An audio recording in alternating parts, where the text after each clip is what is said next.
Bismillahirrahmanirrahim. Assalamualaikum warahmatullahi wabarakatuh. Bismillah, alhamdulillah, wassalatu wassalamu ala rasulillah wa ala alihi wa sahbihi wa mawalah amma ba'du. Pertama-tama yang saya hormati dosen pengampu mata kuliah analisis kebijakan pendidikan, yaitu Dr. Muhammad Ridwan Effendi MUD. Semoga beliau selalu ada dalam lindungan Allah Subhanahu wa taala dan selalu diberikan kesehatan oleh Allah Subhanahu wa taala dan selalu diberikan kesemangatan untuk terus menyampaikan ilmu-ilmu kepada kita semua, tentunya ilmu-ilmu yang bermanfaat untuk kita semua, dan juga kita semua bisa menerimanya, mengimplementasikan kepada kehidupan sehari-hari guna kehidupan yang lebih baik hari ini dan juga di hari yang akan mendatang. Amin ya Allah rabbal alamin. Dan tak lupa yang saya hormati dan yang saya banggakan kepada rekan-rekan kita semua, saya doakan semoga rekan-rekan kita semua selalu diberikan lindungan oleh Allah Subhanahu wa taala, diberikan kesehatan, lanjut lagi selalu diberikan kesemangatan dalam mencari ilmu, menambah wawasan kita guna untuk keperluan kita dalam kehidupan sehari-hari, yang tentunya semoga kita dijadikan orang yang bermanfaat oleh Allah Subhanahu wa taala, khususnya untuk diri sendiri dan umumnya untuk masyarakat luas. Nah, mungkin pada pertemuan kali ini kita akan membahas tema selanjutnya dari tema kemarin yang berjudul analisis kebijakan pendidikan guru dan dosen. Di sini ada beberapa subtopik yang akan kita bahas pada pertemuan kali ini. Di dalam presentasi kali ini ada 3 pemateri. Yang pertama yaitu ada Ibu Atu Kusnawati, yang kedua ada rekan Mulyana Derajat, dan yang terakhir itu ada saya sendiri, Ujang Wildan, sekaligus moderator. Nah, yang ketiga orang tersebut yang akan menjelaskan tentang hasil analisis kebijakan pendidikan guru dan dosen. Nah, untuk subtema pada pembahasan kali ini ada 6 subtema yang masing-masing akan dijelaskan oleh ketiga pemateri yang sudah disebutkan tadi. Yaitu yang pertama itu adalah latar belakang munculnya kebijakan tentang guru dan dosen. Yang kedua tentang teori-teori kebijakan guru dan dosen. Itu yang ketiga ada formulasi kebijakan tentang guru dan dosen. Dan yang keempat itu ada implementasi kebijakan pendidikan guru dan dosen. Dan yang kelima ada evaluasi kebijakan guru dan dosen. Dan yang terakhir itu ada rekomendasi.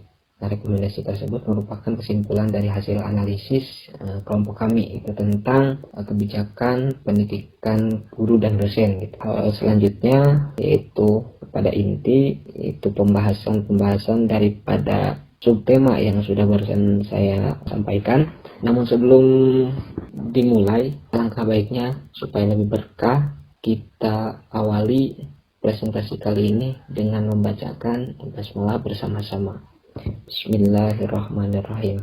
Oke, langsung saja untuk pemateri yang pertama itu akan disampaikan oleh Ibu Atu Kusnawati. Beliau akan menjelaskan tentang poin 1 dan poin 2. Kepadanya dipersilahkan. Bismillahirrahmanirrahim. Assalamualaikum warahmatullahi wabarakatuh. Terima kasih kepada moderator yang telah memberikan waktunya. Sebelumnya, perkenalkan, nama saya Atu Kusnawati.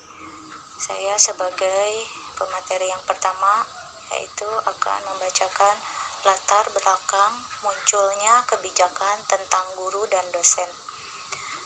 Sebagaimana diamanatkan dalam Undang-Undang Dasar 1945 Pasal 31 Ayat 3 yang berbunyi, pemerintah mengusahakan dan menyelenggarakan satu sistem pendidikan nasional yang meningkatkan keimanan dan ketakwaan serta akhlak mulia dalam rangka mencerdaskan kehidupan bangsa yang diatur dalam undang-undang. Dalam fungsinya, ayat 3 ini untuk mengembangkan dan menjamin kelangsungan hidup bangsa. Maka pendidikan nasional berusaha untuk mengembangkan kemampuan mutu dan martabat kehidupan manusia Indonesia, memerangi segala kekurangan, keterbelakangan, dan kebodohan, memantapkan ketahanan nasional, serta meningkatkan rasa persatuan berlandaskan kebudayaan bangsa dan Kebhinneka Tunggal Ikaan tentunya. Selanjutnya, ayat kelima, pemerintah memajukan ilmu pengetahuan dan teknologi dengan menjunjung tinggi nilai-nilai agama dan persatuan bangsa untuk memajukan peradaban serta kesejahteraan umat manusia. Nah, pasal ini menegaskan setiap warga negara memiliki hak yang sama untuk memperoleh pendidikan pada setiap jenis atau jenjang pendidikan. Oleh karena itu, pengaturan pelaksanaan hak tersebut tidak boleh mengurangi arti keadilan dan pemerataan bagi setiap warga negara untuk memperoleh pendidikan. Selanjutnya, Undang-Undang tentang Standar Kualifikasi Guru. Ini diatur dalam Pasal 8 Undang-Undang Nomor 41 Tahun 2005 tentang guru dan dosen, yang menyebutkan bahwa guru wajib memiliki kualifikasi akademik, kompetensi, sertifikat pendidikan, sehat jasmani dan rohani, serta memiliki kemampuan untuk mewujudkan tujuan pendidikan nasional.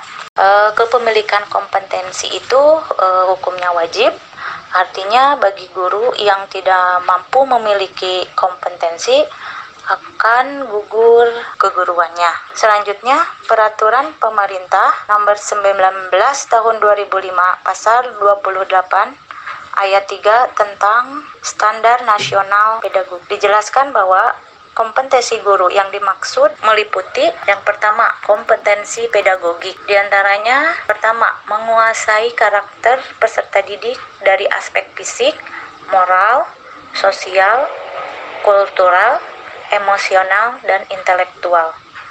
Yang kedua, menguasai teori belajar dan prinsip-prinsip pembelajaran yang mendidik. Yang ketiga, mengembangkan kurikulum yang terkait dengan mata pelajaran atau bidang pengembangan yang diampu. Yang keempat, menyelenggarakan pembelajaran yang mendidik. Yang kelima, memanfaatkan teknologi informasi dan komunikasi untuk kepentingan pembelajaran. Yang keenam, memfasilitasi pengembangan potensi peserta didik untuk mengaktualisasikan berbagai potensi yang dimiliki. Yang ketujuh, berkomunikasi secara efektif, empatik, dan santun dengan peserta didik. Selanjutnya, menyelenggarakan penilaian dan evaluasi proses dan hasil belajar. Terus, memanfaatkan hasil penilaian dan evaluasi untuk kepentingan pembelajaran. Yang terakhir, melakukan tindak reflektif untuk meningkatkan kualitas pembelajaran. Yang kedua, kompetensi kepribadian. Di antaranya, bertindak sesuai dengan norma agama, hukum, sosial, dan kebudayaan nasional Indonesia. Dua, menampilkan diri sebagai pribadi yang jujur, berakhlak mulia, dan teladan bagi peserta didik dan masyarakat. Ketiga, menampilkan diri sebagai pribadi yang mantap, stabil, dewasa, arif, dan berwibawa. Keempat, menunjukkan etos kerja, tanggung jawab yang tinggi, rasa bangga menjadi guru, dan rasa percaya diri. Yang terakhir, menjunjung tinggi kode etik profesi guru. Untuk yang ketiga, kompetensi sosial. Yang pertama, bersikap inklusif, bertindak objektif, serta tidak diskriminatif karena pertimbangan jenis kelamin, agama, ras, kondisi fisik, latar belakang keluarga, dan status sosial ekonomi. Yang kedua, berkomunikasi secara efektif, empatik, dan santun dengan sesama pendidik, tenaga kependidikan, orang tua, dan masyarakat. Yang ketiga, beradaptasi di tempat bertugas di seluruh wilayah Republik Indonesia yang memiliki keragaman sosial budaya. Yang keempat, berkomunikasi dengan komunitas profesi sendiri dan profesi lain secara lisan dan tulisan atau bentuk lain.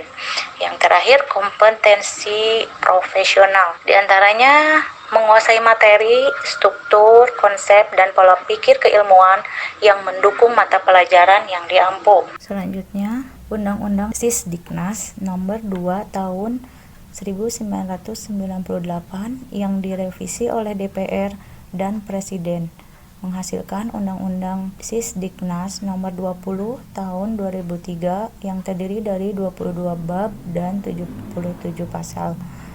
Di sini kami mengambil pasal 39 ayat 2 Undang-Undang Nomor 20 Tahun 2003 tentang Sistem Pendidikan Nasional menyatakan bahwa pendidik merupakan tenaga profesional. Kedudukan guru dan dosen sebagai tenaga profesional mempunyai visi terwujudnya penyelenggaraan pembelajaran sesuai dengan prinsip-prinsip profesionalitas untuk memenuhi hak yang sama bagi setiap warga negara dalam memperoleh pendidikan yang bermutu. Kualitas manusia yang dibutuhkan oleh bangsa Indonesia pada masa yang akan datang adalah yang mampu menghadapi persaingan yang semakin ketat dengan bangsa lain di dunia. Kualitas manusia Indonesia tersebut dihasilkan melalui penyelenggaraan pendidikan yang bermutu. Oleh karena itu, guru dan dosen mempunyai fungsi, peran, dan kedudukan yang sangat strategis. Selanjutnya, saya akan membahas poin kedua, yaitu teori-teori kebijakan guru dan dosen. Pengganti Undang-Undang Sisdiknas nomor 2 tahun 1998 menjadi Undang-Undang Sisdiknas nomor 20 tahun 2003 yang terdiri dari 22 bab dan 77 pasal tersebut merupakan perwujudan dari salah satu tuntunan reformasi yang marak sejak tahun 1998, yang mana dalam prinsip penyelenggarakan undang-undang ini wajib memegang prinsip-prinsip sebagai berikut. 1. Pendidikan diselenggarakan secara demokratis dan berkeadilan serta tidak diskriminatif dengan menjunjung tinggi hak asasi manusia, nilai keagamaan, nilai kultural, dan kemajemukan bangsa. Yang kedua, pemberdayaan dan pembudayaan peserta didik yang berlangsung sepanjang hayat dengan memberi keteladanan, membangun kemauan, dan mengembangkan kreativitas peserta didik melalui budaya membaca, menulis, dan berhitung. Yang ketiga, memberdayakan semua komponen masyarakat melalui peran serta dalam menyelenggarakan dan pengendalian mutu layanan pendidikan.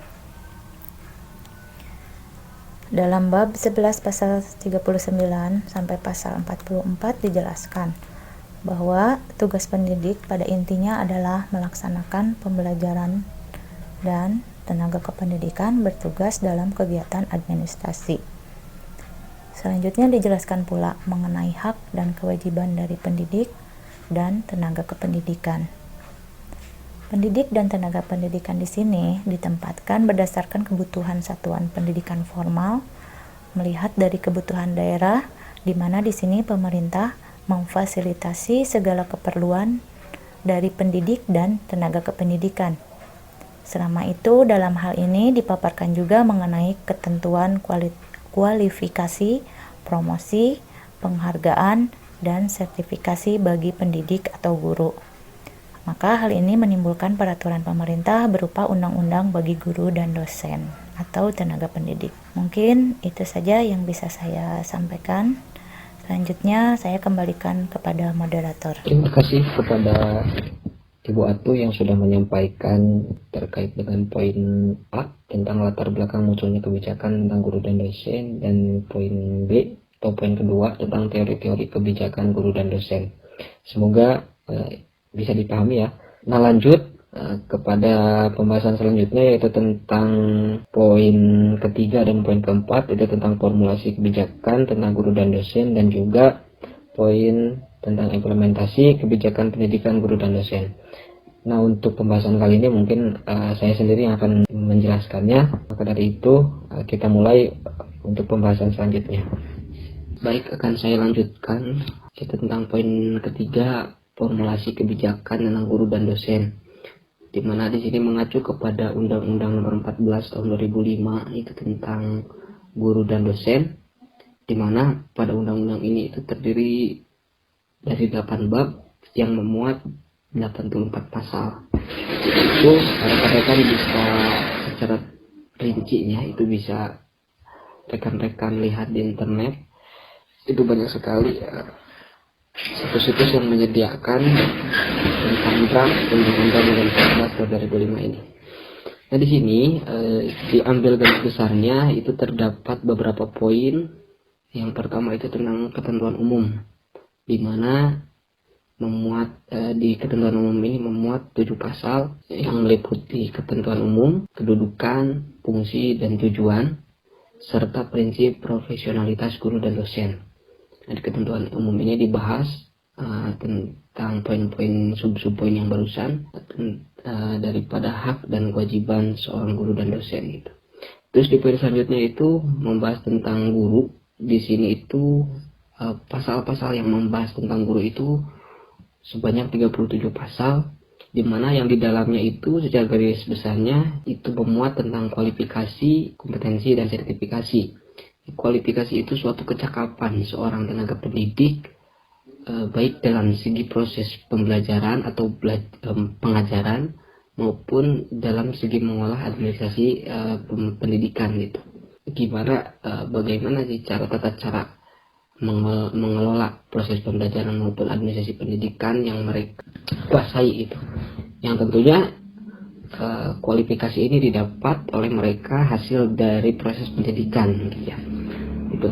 Terus yang selanjutnya kompetensi itu adalah suatu kemampuan atau kecakapan yang dimiliki oleh seorang pendidik atau dosen dalam melaksanakan fungsinya.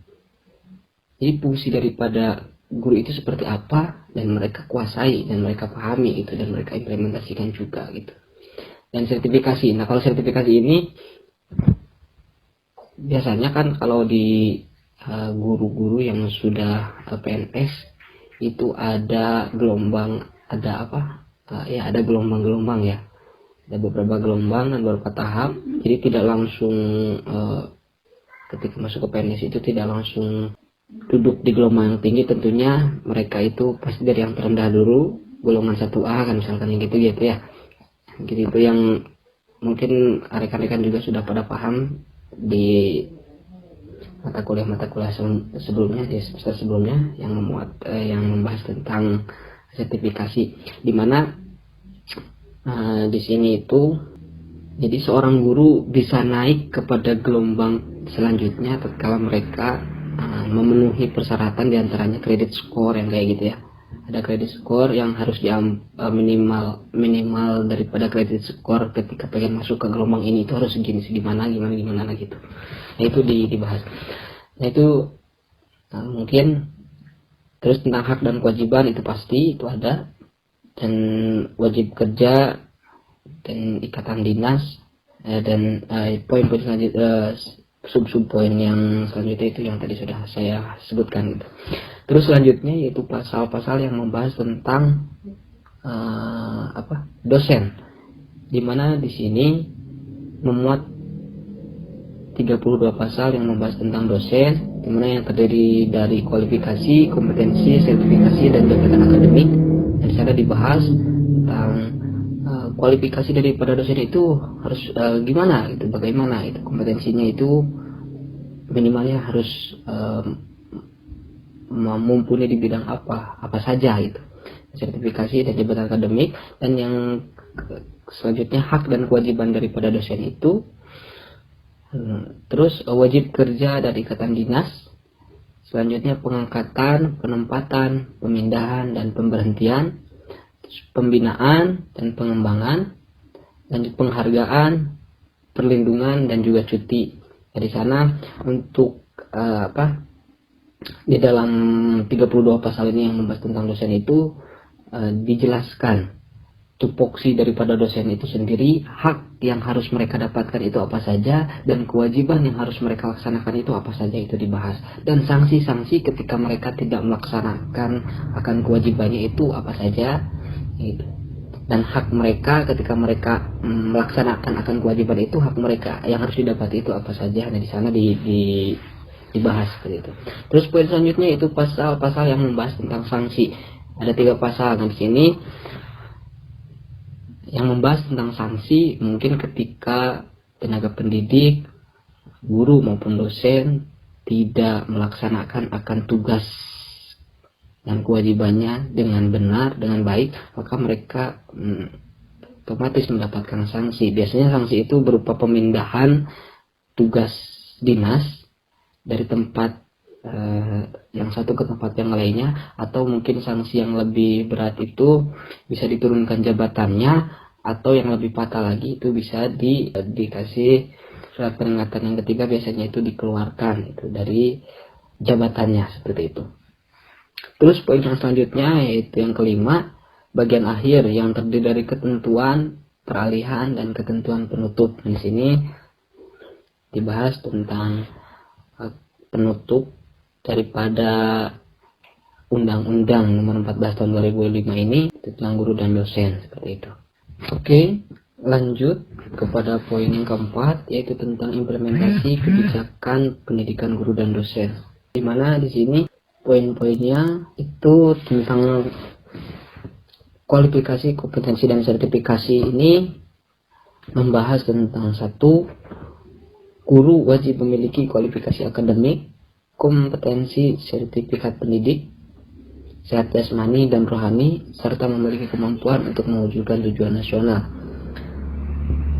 Di sini daripada tadi pembahasan di poin C, ada poin yang membahas tentang kualifikasi, kompetensi, dan sertifikasi. Nah, di sini dijelaskan kembali, diuraikan kembali secara umumnya, secara gamblangnya, hasil daripada analisis bab per bab maupun pasal per pasal, itu bahwasanya guru wajib memiliki kualifikasi akademik, kompetensi, sertifikasi pendidik, dan juga sehat jasmani dan rohani, yang tentunya itu semua mereka dapatkan itu dari hasil pendidikan minimal S1 ya, untuk guru itu. Untuk guru itu minimal S1 ataupun D4 gitu, diploma 4, serta sehat jasmani dan rohani. Nah, di sini untuk memenuhi kualifikasi itu seorang guru atau tenaga pendidik itu harus sehat jasmani dan rohaninya itu jelas gitu ya. Secara logis bagaimana mungkin gitu orang yang tidak sehat jasmaninya maupun rohaninya itu bisa mendidik orang lain, atau sendirinya aja mungkin butuh perhatian khusus gitu. Serta memiliki kemampuan mewujudkan tujuan nasional, itu jelas sesuai dengan visi misi daripada pendidikan, itu mencerdaskan kehidupan bangsa, itu harus dimiliki seorang pendidik gitu guna mewujudkan itu semua. Terus poin yang selanjutnya yaitu tentang kualifikasi akademik diperoleh melalui pendidikan tinggi, program sarjana atau program diploma 4. Nah, ini yang barusan saya sampaikan, itu bahwasanya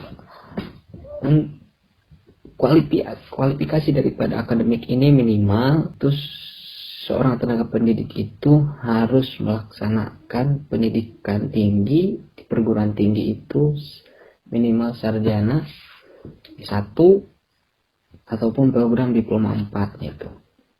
Jelas ya. Terus poin selanjutnya yaitu kompetensi guru meliputi kompetensi pedagogi, kompetensi kepribadian, kompetensi sosial, dan kompetensi profesional yang diperoleh melalui pendidikan profesi. Nah, itu dijelaskan secara rinci di dalam, selain daripada di Undang-Undang Nomor 14 Tahun 2005 ini, juga dijelaskan dalam Undang-Undang Nomor 19 Tahun 2005 itu ya, yaitu tentang kompetensi guru gitu. Itu dijelaskan secara jelas itu. Nah, untuk selanjutnya itu tentang sertifikat pendidik sebagaimana dimaksud dalam pasal 8, itu diberikan kepada guru yang sudah memenuhi persyaratan. Nah, di sini seorang tenaga pendidik diberikan atau dapat menerima sertifikat ketika mereka sudah melaksanakan daripada tugas-tugasnya, dan tugas-tugasnya itu sudah memenuhi persyaratan. Nah, itu mereka bisa mendapatkan sertifikat pendidik gitu. Gunanya untuk apa sertifikat ini? Ya untuk proses kelancaran proses pendidikan selanjutnya, terus untuk memenuhi persyaratan di bidang administrasi daripada tenaga pendidik itu sendiri ketika mereka ingin naik kepada gelombang yang selanjutnya ya, seperti itu. Terus lanjut, poin selanjutnya itu sertifikasi pendidik diselenggarakan oleh perguruan tinggi yang memiliki program pengadaan tenaga kependidikan yang terakreditasi dan ditetapkan oleh pemerintah itu. Terus poin selanjutnya, sertifikasi pendidik dilaksanakan secara objektif transparan, dan akuntabel. Itu jelas itu ya. Itu termuat di dalam pasal-pasal yang membahas tentang ini. Terus yang terakhir, itu setiap orang yang telah memperoleh sertifikat pendidik memiliki kesempatan yang sama untuk diangkat menjadi guru pada satuan pendidikan tertentu. Nah, ini seperti yang barusan saya katakan tadi, bahwasanya setiap tenaga pendidik itu bisa diangkat jabatannya, diangkat menjadi bisa masuk ke golongan selanjutnya ketika mereka diantaranya memenuhi persyaratan dan mereka bisa sudah memperoleh sertifikat pendidik sendiri, seperti itu. Nah, mungkin untuk pembahasan dari poin keempat ini cukup sekian, kurang lebihnya mohon maaf. Saya tutup. Assalamualaikum warahmatullahi wabarakatuh. Bismillahirrahmanirrahim. Assalamualaikum warahmatullahi wabarakatuh. Baik, terima kasih kepada moderator yang telah memberikan waktunya kepada saya untuk memaparkan materi selanjutnya. Selanjutnya yang saya akan bahas yaitu mengenai evaluasi kebijakan guru dan dosen. Di dalamnya terdapat poin-poin. Yang pertama kelemahan, kedua tantangan atau ancaman, ketiganya peluang. Yang pertama kelemahan. Yang pertama, dalam rangka sertifikasi pendidikan masih banyak ditemukan kesulitan-kesulitan dalam segi teknis pelaksanaan baik bagi guru maupun pelaksanaan sertifikasi sendiri. Kesulitan-kesulitan yang dimaksud itu antara lain, yang pertama, para guru saat ini banyak kesulitan mengumpulkan bukti-bukti dokumen portofolio yang dipersyaratkan. Ini dikarenakan beberapa hal, di antaranya adalah banyak yang tidak disiplin menyiapkan arsip-arsip SK, pengalaman organisasi termasuk piagam-piagam penghargaan tersebut. Kemudian, penilaian yang bersifat subjektif yang hanya bersandarkan pada penilaian portofolio bukan pada keadaan sebenarnya. Kemudian kelemahan selanjutnya yaitu tidak dimuatnya pasal yang mengatur eksistensi guru swasta, sehingga undang-undang ini seperti memperlihatkan perbedaan kedudukan dan hak mendapatkan kesejahteraan antara guru swasta dan guru PNS. Sebagaimana dijelaskan dalam pasal 15 ayat 2 yang berbunyi, guru yang diangkat oleh satuan pendidikan yang diselenggarakan oleh pemerintah atau pemerintah daerah diberi gaji sesuai dengan peraturan perundang-undangan ini. Kemudian poin selanjutnya yaitu tentang tantangan atau ancaman. Tantangan yang utama bagi semua pihak adalah bagaimana sama-sama memberikan kepada masyarakat tentang arti pentingnya pendidikan sebagai investasi kemajuan bangsa. Jadi dalam poin ini bagaimana pemerintah memberikan edukasi kepada masyarakat luas tentang seperti apa sebenarnya pentingnya pendidikan itu, karena pendidikan itu merupakan suatu investasi demi kemajuan bangsa, demi bangsa itu ke depannya mau seperti apa. Maka dari itu perlulah memberikan edukasi kepada semua pihak agar semuanya ikut berpartisipasi dalam memajukan pendidikan kita ini. Kemudian tantangan selanjutnya terdapat dalam Undang-Undang Guru dan Dosen pasal 82 ayat 2. Tantangannya, apakah setiap guru yang kini belum memenuhi kualifikasi akademik mampu untuk membiayai pendidikannya ke jenjang minimal S1, sementara taraf kesejahteraannya sendiri belum terpenuhi. Nah, hal ini perlu diperhatikan lagi, karena bagaimana seorang guru bisa untuk meningkatkan kualifikasi akademiknya ke jenjang selanjutnya, sedangkan taraf kesejahteraannya masih belum terpenuhi secara totalitas. Selanjutnya, pembahasan selanjutnya yaitu tentang peluang. Yang pertama, perlu ada perubahan redaksi khususnya dalam pasal 82 ayat 2 tentang mewajibkan guru yang belum memiliki kualifikasi akademik, dan sertifikasi pendidikan untuk memenuhinya paling lama 10 tahun sejak berlakunya undang-undang. Hal ini bisa jadi peluang untuk generasi selanjutnya yang menjadi pendidik. Tetapi hal ini juga perlu dievaluasi karena memperhatikan guru-guru yang sudah berjalan. Maka dari itu perlulah evaluasi kebijakan undang-undang tentang kebijakan guru dan dosen. Selanjutnya peluang yang kedua yaitu perlu adanya pasal yang mengatur eksistensi guru swasta, sehingga undang-undang seperti ini memperlihatkan perbedaan kedudukan dan hak mendapatkan kesejahteraan antara guru swasta dan guru PNS. Materi selanjutnya yaitu tentang rekomendasi.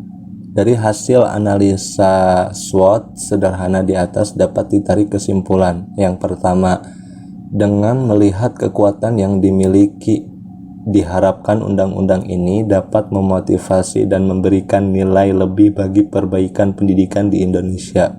Kemudian yang kedua, dengan menangkap peluang dengan cermat dan menganggap bahwa hambatan yang mengancam dapat dijadikan pelajaran untuk lebih baik sesuai dengan rambu-rambu yang ada. Yang ketiganya, dengan memelihara beberapa kekurangan yang ada, hendaknya pemerintah mensosialisasikan tentang Undang-Undang Nomor 14 bagi guru dan dosen ke seluruh daerah agar pelaksanaannya dapat berjalan dengan baik. Mungkin demikian materi yang bisa saya paparkan. Kurang lebihnya saya mohon maaf. Akhirul kalam. Assalamualaikum warahmatullahi wabarakatuh. Oke, terima kasih kepada rekan Mulyana Derajat yang sudah menyampaikan terkait poin kelima dan poin keenam. Semoga para pendengar bisa memahami apa yang kita sampaikan dan bisa mencerna apa yang kita sampaikan.